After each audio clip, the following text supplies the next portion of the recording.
This is the Hello World Podcast.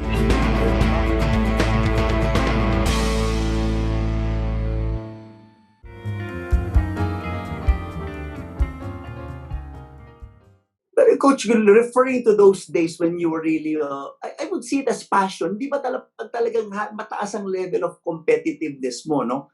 Tapos nandun yung passion, the heat of the moment, you would really behave like that. Yeah, but then when it was uncontrollable and I couldn't manage my emotions,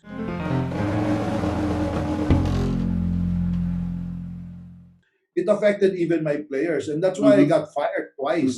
I was doing very well in Pure Foods, I was doing well in Santa Lucia. I mean, kung kulelat kami, of course, coaches are hired to be fired, di ba? But I was delivering on every important metric for a coach, and still 2 teams fired me because hindi patiis ng players yung coach. So that was my biggest learning there, na yung value talaga that, you know, the understanding that you win with your players, and that sometimes just being able to deliver the performance and the metrics, that's not enough, because there comes a time where, you know, hindi ka talaga kaya or matiis or masikmura ng mga tao. And you know, then you have to go, and that's one of the very, very important learnings that I think that has made me the leader that I am today. The importance of that. And with what you just described, comes to mind a lot of stories that I heard in organizations I've also worked with. No? Parang typical yung emotions being one of the biggest barriers of a leader in really putting teams together. Is that the same experience that you have, Coach, working with a lot of your clients and your audiences? Because if you're not able to, emotional intelligence starts with self-awareness, right? So if you're aware and you know yourself, then you can manage your emotions better. But if you cannot manage your emotions, how can you manage the emotions of your people? How can you even be empathetic to them? Diba? How can you have an ability to inspire and influence them?